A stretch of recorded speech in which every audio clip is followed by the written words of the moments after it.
후보자께 말씀드리고 싶은 것은 종편이 왜 탄생한 줄 아십니까? MB 때 MB가 정권을 잡았는데 당시 KBS, MBC 전 정권에 임명된 그 간부들이 정권에 대한, 그러니까 이거는 MB 정부의 시각입니다. 그렇게 하냐.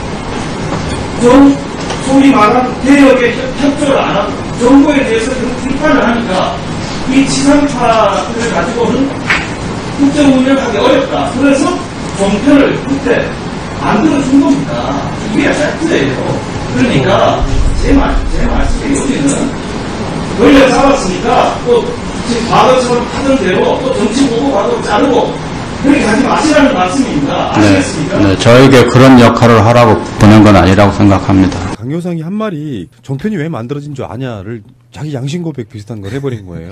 그러니까 지상파들이 광우병 촛불이네 뭐네 해갖고 지상파들이 정권 초기에 말을 안 들어 먹으니까 그것을 견제하려고 만들었다는 얘기를 해버리는 거예요. 그런 노골적인 성내를 말하면 안 되지. 언론 자유에 빛나는 뭐 이런 식의 이야기를 해야 되는데 상대방하고 이제 그런 식으로 이야기를 하다 보니까 지상파를 깔려고 보니 케이블 TV가 왜, 그러니까 자기가 TV조선이 속해 있는 조선일보 패밀리라는 것을 적나라하게 드러내는 속마음이 밖으로 터진 거죠. 네, 부끄럽지 않은지 몰라요. 이 강효상 의원 발언 때문에 종편을 없애야 하는 이유가 너무 타당하게 밝혀졌어요. 그렇지. 아니, 이건 누가, 자신을 바라보는 모든 사람이 당사자가 조선일보 출신이라는 걸 다 알고 있는데 그런 식으로 말하는 게 부끄럽지 않은지 정말 너무 이해하기 힘들어요. 너무 노골적이잖아요. 자기들은 지상파 때문에 피해를 많이 봤다고 생각하기 때문에 이렇게 얘기를 하는 게 너무 자연스러운 거죠, 지금. 지금 강효상 이 사람의 이 발언이 굉장히 좀 위험한 게 이거를 좀 파헤쳐야 될 것 같아요. 이거는 국정조사나 특검을 결성을 해서 이건 언론 탄압이죠, 일종의. 국민주권 침해 뭐 이런 걸로 해서 조사를 좀 해봐야 되는 거 아닌가 싶어요. 조선일보 출신들의 그 뻔뻔함. 가끔씩 이제 정치계로 들어오는 언론사 출신들은 꽤 있잖아요. 예. 그러니까 이쪽에도 있어요. 언론사 출신들 꽤 많으신 편인데 국민한테 호도하는 개념 있잖아요. 막 언론에 뭔가를 지향하고 사원 뭐 이런 거에 보면은. 근데 알고 보면 하다못해 북한군이 서울에 들어오면 북한군을 찬양해. 그 전에는 예. 일제강점기 때는 일본을 예. 찬양해. 그리고 군사 독재가 들어오면 군사 독재를 찬양해. 예. 늘상 이렇게 해오던 세력들이잖아요. 폐간시켜도 마땅할 조선일보에게 사실은 TV 매체를 준 그 시대적 흐름은 저는 있다고 보거든요. 뭐냐면은 인쇄 매체의 급격한 하락세. 사람들이 안 보, 신문 안 보니까. 예. 하다못해 조선일보의 총 발행 부수나 웬만한 팟캐스트들이 듣는 사람이 저는 많다고 보거든요. 예. 조선일보가 가장 많다고 하는데 그게 200만 부야. 200만 부. 그럼 이미 팟캐스트 내에서는 1, 2년 전에 200만이라는 이야기 수도 없이 나오잖아요. 예. 그렇다 보니까 인쇄 매체들이 몰락해가는 과정에서 어차피 그 사람들은 같은 언론이라는 개념하에 영상 매체, TV 매체, 전파 매체 이런 것들이 필요해진 건 사실이었어요. 근데 그전에는 그게 두 개를 같이 가질 수 없던 법이 있었잖아요. 예. 왜냐하면 이게 언론 권력이 돼버리는 부분이 있거든요. 지상파라고 하는 건 SBS라고 할지라도 공공재를 같이 쓰고 있는, 전파를 쓰고 있는 그런 게 있어서 공적인 개념이 있었단 말이에요. 일반 신문들이라고 하는 게 예전에 왜 서울신문 정도, 지금은 아닙니다만 국가가 사실상 신문을 발행하는 정도를 제외, 대한일보라든지 옛날에 그런 게 있었어요. 그게 서울신문으로 바뀌고 뭐 이런 과정이 있었는데 지금은 다 정부가 발행하는 신문은 없어요. 근데 신문은 사형신문, 사형언론 개념이 강했고 지상파는 공영 개념이 강했단 말이에요. 요거를 일반 사적인 신문들한테 그러니까 지상파에 버금가는 종합편성 채널, 종편. 지상파랑 똑같이 편성되는, 보통 케이블 TV라고 하는 게 막 생겼을 때는 전문성으로 갔단 말이에요. 일반적인 보도, 뭐, 오락, 음악, 뭐, 하다못해 예술, 스포츠, 각 분야의 하다못해 낚시방송 알죠? 예. 낚시방송, 그런 식으로 이렇게 전문적인 걸 주는데 그 케이블 채널에다가 종합 편성 채널을 준다는 것은 뭐 그렇게 줄 수는 있죠. 근데 그게 그 주체가 조선일보 콘소시엄, 동아일보 콘소시엄, 뭐 MBN 콘소시엄, 중앙일보 콘소시엄, 이게 JTBC고. 예. 그런 관점으로 가다 보니까 결국에는 거대한 언론 권력이 돼버리는 이 상태가 왔던 건데 그 속내를 그렇게 드러내나? 지상파가 워낙에 정권의 말을 안 들어먹으니까 종편이 만들어진 거 아니에요. 무덤 팠죠. 네. 앞에 말씀드렸던 의무전송 조항만 없어도 다 폭망이더라고요. 근데 뭐 재허가 이슈가 많았었잖아요. 그 민원연에서 그 모니터 활동을 꾸준히 하면서 계속 고발을 활동을 해왔잖아요. 그게 재허가 심사 과정에서 탈락하도록 이 벌점을 쌓으려고 했던 노력이었는데 꼼꼼한 MB께서 법 테두리 밖에 있는 조항을 이용해서 특혜를 준 거니까 그것만 다시 위원회 차원에서 정상화시켜도 자연스럽게 사라지는 채널이 되지 않을까 하는 생각도 들어요. 그러니까 이제 정권도 바뀌고 그래서요. 그래서 지금 극렬하게 이호성 후보자의 뭐네 비리라고 막 터뜨리고 있고요. 네. 특히 야당 자유한국당 쪽에서 절대 안 돼 중에 한 명이 이호성 방통위원장 후보자예요. 임명을 강행하면 또 국회에 경색된다 이렇게 언론 쏟아내고 있고요. 근데 그 종편은 숫자는 줄이는 게 맞고요. 워낙에 저질 방송들은 제가 수도 없이 이야기했는데 여기 정파적인 이야기는 두 번째라고 생각해요. 일단 JTBC 쪽은 좀 돈이 좀 많아서 정말 정편처럼 만들어요. 종합편성 채널처럼 만들어. 드라마도 만들고 예능도 좀 고급스럽게 만드는데 TV조선하고 채널A나 MBN 쪽은 사실 뭐 돈이 그렇게 많은 대기업, 군, 재벌 이런 과는 아니잖아요. 밤의 대통령인 거지 그냥 지들은. 그러니까 종편 흉내를 내려다 보니까 편법이 엄청 더운데요. 예를 들어서 종편이건 지상파건 간에 물론 비율은 다릅니다. 그러니까 뭐 광고 비율도 다르고 예. 뭐 중간 광고 허용 여부도 좀 다르고 그리고 그 편성 비율이라는 게 있어요. 드라마 몇 프로, 뭐 예능 몇 프로, 보도 몇 프로, 교양 몇 프로 이런 게 있단 말이에요. 그것도 종편에도 있는데 그 종편의 그 비율, 편성 비율을 맞추려다 보니까 말도 안 되는 꼼수가 등장하는 거야. 누가 봐도 정치인들끼리 하는 이야기 하는 건데 뭔가 조금 예능적 요소를 집어넣어서 나중에 편성표에 보면 예능으로 분류시킨다든지 또 있잖아요. 그 재연 배우들 그런 분들 나오시게 해갖고 그 사건 같은 거를 재현한다 이런 거를 드라마로 포함시킨다라든지 그런 방식으로 해서 근데 그것까지는 또 나 지금도 마찬가지죠. 그 많은 사람들이 우리 채널을 보게 하기 위해서 끌어들이는 것 중에 예전에 정권 바뀌기 전에는 막 야당가는 쪽 노인들 친화적으로 만드는 것도 있었지만 저질 컨텐츠 있잖아요. 예를 들면 뭐 지금 현재 뭐 모방송에 이것은 뭐 실화래 뭐 이거는 뭐 진짜네 뭐 해갖고 그걸 재현하는 거 보면은요 거기 나오는 내용들은 상상을 초월해요. 저질성이. 뭐 예를 들면 뭐 그런 거 있어. 뭐 옆집 누나 뭐 이런 거 있잖아요. 뭐 그 며느리의 뭐 새벽에 외출 그런 거야. 그러니까 보통 사건 난 것 중에 희한한 것들만 골라가지고 그걸 재현으로 보여주니까 노인들이 거기에 빠지셔가지고 지금 뭐 헤어나오지를 못한다고. 전혀 안 보니까 무슨 말씀인지 잘 모르겠어요. 자 어쨌건 최근에도요 겨우 벗어났잖아요. TV조선이 원래 허가 지금 조건부로 다시 제거해 준 거거든요. 예. 계속 크레임 걸리면 결국은 없어집니다. 근데 그 채널이 없어지는 게 아니에요. 대주주가 바뀌는 방식으로 없어져요. 소유권이 넘어가는 거죠. 그러면 이제 우리가 준비하고 있어야 돼. 어느 날 그 컨소시엄이 민주, 진보 뭐 여러 가지 매체들이 이렇게 한꺼번에 딱 뭉쳐져가지고 하나 만들어도 좀 될 것 같은데 돈이 너무 없어 진짜 이쪽은. 얼마면 돼요? 얼마면 돼? 됐거든. 안타깝습니다. 뭐 지금이야 그 추경이 통과가 됐고요. 뭐 그래서 공무원 관련한 80억 정도는 이제 빠지고 그 표결을 위해서 소집을 해보면 의결 종족수라는 게 있습니다. 국회에 계셨던 우리 야수님 설명 좀 해줘봐요. 과반 출석, 과반 찬성. 네. 그게 최소 요건이잖아요. 개헌을 빼고는 다 대부분 다 과반이죠. 그냥. 그러니까 지금 현재 재적 의원이 299명이기 때문에 안철수 빠진 자리 그게 한석비인 거죠. 아우, 철수. 철수가 철수했죠. 150석이 정확하게 과반을 딱 넘는 거잖아요. 근데 그 숫자를 못 치웠다는 거야. 그러니까 부끄러운 거죠. 근데 문제는 여당인 더불어민주당이 120석 정도 되잖아요.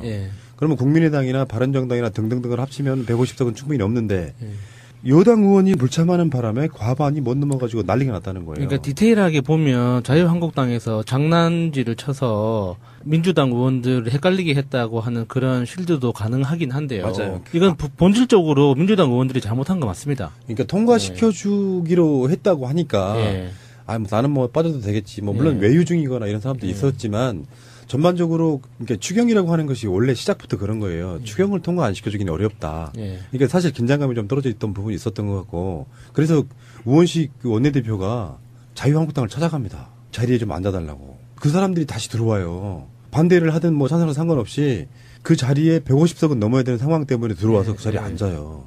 이거 얼마나 모냥 빠지냐고. 아 진짜.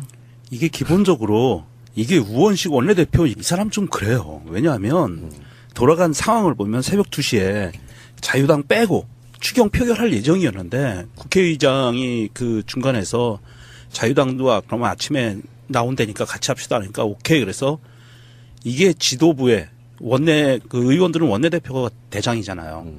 이 허락을 받고 개인적인 사정을 해결하라 지봉들을 내려간 거예요. 송영길도 내려가고 국회의원들이 개인 사정을 보러 간 거야. 그 해외에 나가 있던 출장 중이었던 사람들은 어쩔 수 없다 치더라도 이렇게 개인 사정, 개인 업무를 보러 내려간 사람들이 빠진 상황에서 자유당이 들어가서 반대 얘기만 실컷 하고 표결할 때 싹 빠져버린 거예요. 연맥인 거지.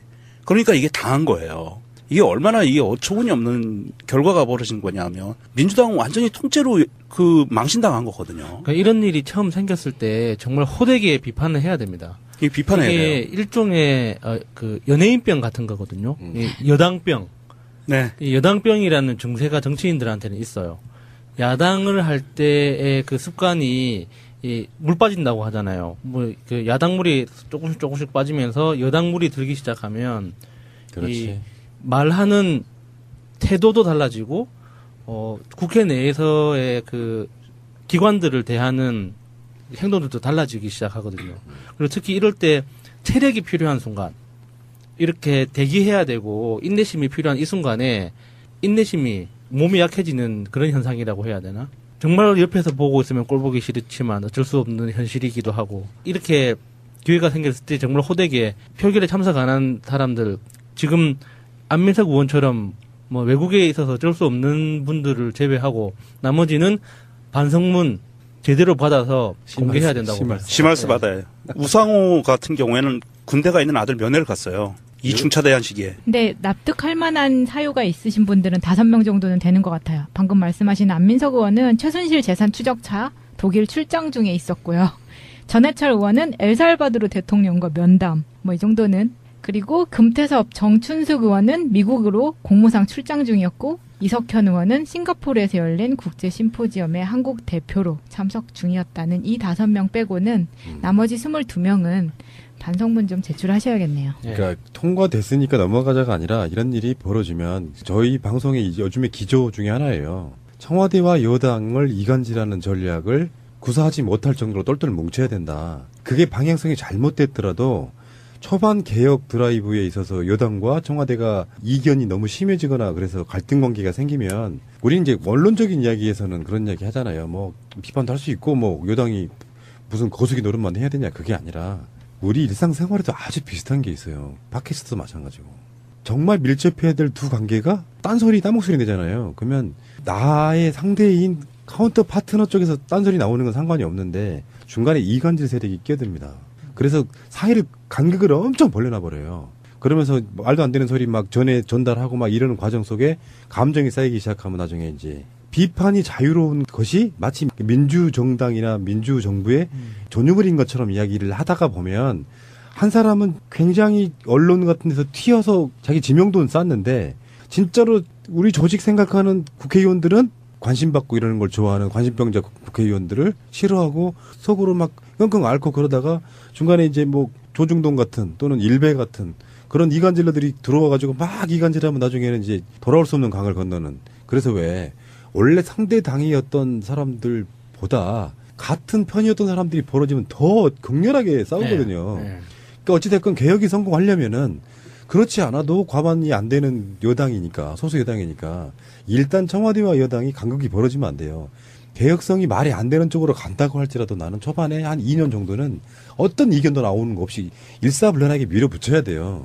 그런데 이제 이렇게 되잖아요. 뭐 예를 들면은 청문회 하나를 해도 저쪽 당에서 와 이렇게 비주류인 저 누구누구 국회의원은 정말 그래도 국회의원처럼 민주당 야당일 때도 비판하시더니 이쪽에 계시는 분은 뭐 친문이라고 너무 빨아댄다 이런 식으로 계속 이간질하면 그런 거에 속아 넘어가지 마시고 아까 말씀하셨던 것처럼 정권 초반에 이렇게 막 26명이래요. 26명이 부족했다. 이거는 잘 생각해보면요. 보통 일이 아닌 게 바른정당 국회의원들이 20명입니다.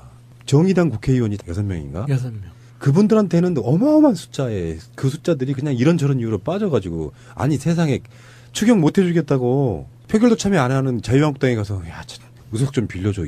이게 말이 돼요. 이게 대상이 이게 추경 편성하고 추경이 지금 이 우원식 원내대표의 협상력에 의해서 형편없이 반토막 났어요. 사실.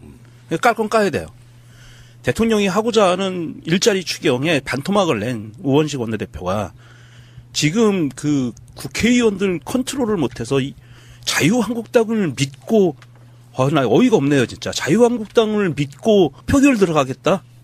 이게 지금 말인지 모르겠어요. 아니 믿을 걸 믿어야지. 그만 까시고요. 앞으로 이런 일 없겠죠. 아이 진짜 화가 나가지고 어, 한마디만 더 하겠습니다. 제 말은 아니고요. 세일러문 7위 퇴출본부님이 트윗에 이렇게 올려주셨네요. 이용득 의원은 효도관광 가느라 표결 불참 미친 새끼 이렇게 올려주셨네요. 비례대표죠 이거 이용득 한국노총 위원장 출신. 왜 그 양반만 그래요 또. 아니 대표적인 민심은 이런 것 같아요. 그 트위터리안 중에 미스터 락커님께서 하신 말씀이죠. 지지율이 너무 높아서 긴장감이 없으신가 봐요. 지지율 좀 낮춰드려야겠어요. 김학철도 들어오면서 자기 쉴드가 있잖아요. 다 있겠지. 뭔가 사연은 있겠지만 제가 불과 몇 주 전에 그런 얘기 했잖아요. 이제 여당 마인드 가져야 된다가 그 나디함이 여당 마인드가 아니고요. 뭔가 막 지르던 시절의 야당 의원이 아니라 그러니까 막 디아노시 막 반대하고 이런 시기가 아니라 정말 나라를 끌어가는 정당 집권 여당이니까 여당 마인드를 가져야 된다는 말은 책임감이 훨씬 커졌다는 얘기거든요. 근데 지금 말도 안 되는 여당 마인드가 확 갑툭튀하는 거죠. 이게 과거에서부터 이렇게 흘러내려오는 국회 내의 분위기 같은 게 있습니다.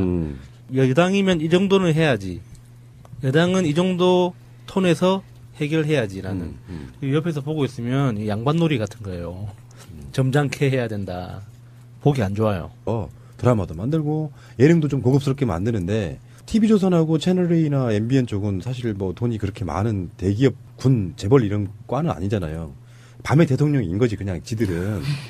그러니까 종편 흉내를 내려다 보니까 편법이 엄청 더군데요. 예를 들어서 종편이 건 지상파건 간에 물론 비율은 다릅니다. 그러니까 뭐 광고 비율도 다르고 뭐 중간 광고 허용 여부도 좀 다르고 그리고 그 편성 비율이라는 게 있어요. 드라마 몇 프로, 뭐 예능 몇 프로, 보도 몇 프로, 교양 몇 프로 이런 게 있단 말이에요. 그것도 종편에도 있는데 그 종편의 그 비율, 편성 비율을 맞추려다 보니까 말도 안 되는 꼼수가 등장하는 거야.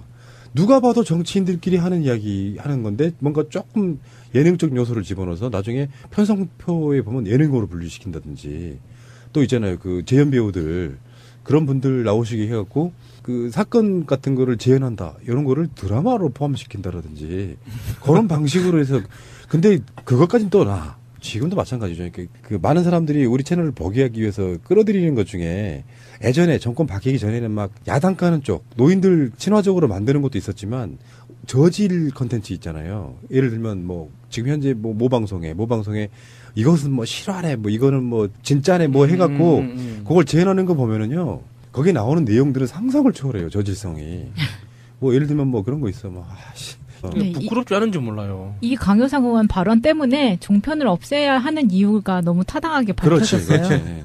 아니, 누가, 자신을 바라보는 모든 사람이 당사자가 조선일보 출신이라는 걸 다 알고 있는데, 그런 식으로 말하는 게 부끄럽지 않은지 정말 너무 이해하기 힘들어요. 너무 노골적이잖아요. 자기들은 지상파 때문에 피해를 많이 봤다고 생각하기 때문에 이렇게 얘기를 하는 게 너무 자연스러운 거죠, 지금. 지금 강효상 이 사람의 이 발언이 굉장히 좀 위험한 게 이거를 좀 파헤쳐야 될 것 같아요. 이거는 국정조사나 특검을 결성을 해서 이건 언론 탄압이죠, 일종의. 국민주권 침해 뭐 이런 걸로 해서 조사를 좀 해봐야 되는 거 아닌가 싶어요. 조선일보 출신들의 그 뻔뻔함. 가끔씩 이제 정치계로 들어오는 그 언론사 출신들은 꽤 있잖아요. 예. 그러니까 이쪽에도 있어요. 언론사 출신들 꽤 많으신 편인데 국민한테 호도하는 개념 있잖아요. 막 언론에 뭔가를 지향하고 사원 뭐 이런 거에 보면은. 근데 알고 보면 하다못해 북한군이 서울에 들어오면 북한군을 찬양해. 그 전에는 예. 일제강점기 때는 일본을 예. 찬양해. 그리고 군사 독재가 들어오면 군사 독재를 찬양해. 예. 늘상 이렇게 해오던 세력들이잖아요. 폐간시켜도 마땅할 조선일보에게 사실은 TV 매체를 준 그 시대적 흐름은 저는 있다고 보거든요. 뭐냐면은 인쇄 매체의 급격한 하락세. 사람들이 안 보, 신문 안 보니까. 예. 예. 하다못해 조선일보의 총 발행 부수나 웬만한 팟캐스트들이 듣는 사람이 저는 많다고 보거든요. 예. 조선일보가 가장 많다고 하는데 그게 200만 부야. 200만 부. 그럼 이미 팟캐스트 내에서는 1, 2년 전에 200만이라는 이야기 수도 없이 나오잖아요. 예. 그렇다 보니까 인쇄 매체들이 몰락해가는 과정에서 어차피 그 사람들은 같은 언론이라는 개념하에 영상 매체, TV 매체, 전파 매체 이런 것들이 필요해진 건 사실이었어요. 근데 그전에는 그게 두 개를 같이 가질 수 없던 법이 있었잖아요. 예. 왜냐하면 이게 언론 권력이 돼버리는 부분이 있거든요. 지상파라고 하는 건 SBS라고 할지라도 공공재를 같이 쓰고 있는, 전파를 쓰고 있는 그런 게 있어서 공적인 개념이 있었단 말이에요. 일반 신문들이라고 하는 게 예전에 왜 서울신문 정도, 지금은 아닙니다만 국가가 사실상 신문을 발행하는 정도를 제외, 대한일보라든지 옛날에 그런 게 있었어요. 그게 서울신문으로 바뀌고 뭐 이런 과정이 있었는데 지금은 다 정부가 발행하는 신문은 없어요. 근데 신문은 사형신문, 사형언론 개념이 강했고 지상파는 공영 개념이 강했단 말이에요. 요거를 일반 사적인 신문들한테 지상파, 그러니까 지상파에 버금가는 종합 편성 채널, 종편, 지상파랑 똑같이 편성되는, 보통 케이블 TV라고 하는 게 막 생겼을 때는 전문성으로 갔단 말이에요. 일반적인 보도, 뭐 오락, 음악, 뭐 하다못해 예술, 스포츠, 각 분야의 그 하다못해 낚시 방송 알죠? 예. 낚시 방송 그런 식으로 이렇게 전문적인 걸 주는데 그 케이블 채널에다가 종합 편성 채널을 준다는 것은 뭐 그렇게 줄 수는 후보자께 말씀드리고 싶은 것은 종편이 왜 탄생한 줄 아십니까? MB 때 MB가 정권을 잡았는데 당시 KBS, MBC 전 정권에 임명된 그 간부들이 정권에 대한, 그러니까 이거는 MB 정부의 시각입니다. 그렇게 하냐. 좀 소위 말하는 개혁에 협조를 안 하고 정부에 대해서 계속 비판을 하니까 이 지상파를 가지고는 국정 운영하기 어렵다. 그래서 종편을 그때 만들어준 겁니다. 이게 팩트예요. 그러니까 제 말씀에 여기는 권력 잡았으니까 또 지금 과거처럼 하던 대로 또 정치 보고 과거 자르고 그렇게 하지 마시라는 말씀입니다. 아시겠습니까? 네, 저에게 그런 역할을 하라고 보낸 건 아니라고 생각합니다. 강효상이 한 말이 종편이 왜 만들어진 줄 아냐를 자기 양심 고백 비슷한 걸 해버린 거예요. 그러니까 지상파들이 광우병 촛불이네 뭐네 해갖고 지상파들이 정권 초기에 말을 안 들어 먹으니까 그것을 견제하려고 만들었다는 얘기를 해버리는 거예요. 그런 노골적인 성내를 말하면 안 되지. 언론 자유에 빛나는 뭐 이런 식의 이야기를 해야 되는데 상대방하고 이제 그런 식으로 이야기를 하다 보니까 지상파를 깔려고 보니 케이블 TV가 왜, 그러니까 자기가 TV조선이 속해 있는 조선일보 패밀리라는 것을 적나라하게 드러내는 속마음이 밖으로 터진 거죠. 있죠. 근데 그게 그 주체가 조선일보 콘소시엄, 동아일보 콘소시엄, 뭐 MBN 콘소시엄, 중앙일보 콘소시엄, 이게 JTBC고. 예. 그런 관점으로 가다 보니까 결국에는 거대한 언론 권력이 돼버리는 이 상태가 왔던 건데 그 속내를 그렇게 드러내나? 지상파가 워낙에 정권의 말을 안 들어먹으니까 종편이 만들어진 거 아니에요. 무덤 팠죠. 앞에 말씀드렸던 의무전송 조항만 없어도 다 폭망이더라고요. 근데 뭐 재허가 이슈가 많았었잖아요. 그 민원연에서 그 모니터 활동을 꾸준히 하면서 이 계속 고발을 활동을 해왔잖아요. 그게 재허가 심사 과정에서 탈락하도록 이 벌점을 쌓으려고 했던 노력이었는데 꼼꼼한 MB께서 법 테두리 밖에 있는 조항을 이용해서 특혜를 준 거니까 그것만 다시 위원회 차원에서 정상화시켜도 자연스럽게 사라지는 채널이 되지 않을까 하는 생각도 들어요. 그러니까 이제 정권도 바뀌고 그래서요. 이게 그래서 지금 극렬하게 이효성 후보자의 뭐네 비리라고 막 터뜨리고 있고요. 네. 특히 야당 자유한국당 쪽에서 절대 안 돼 중에 한 명이 이효성 방통위원장 후보자예요. 임명을 강행하면 또 국회에 경색된다 이렇게 언론 쏟아내고 있고요. 근데 그 종편은 숫자는 줄이는 게 맞고요. 워낙에 저질 방송들은 제가 수도 없이 이야기했는데 여기 정파적인 이야기는 두 번째라고 생각해요. 일단 JTBC 쪽은 좀 돈이 좀 많아서 정말 종편처럼 만들어요. 종합 편성 채널처럼 만들어.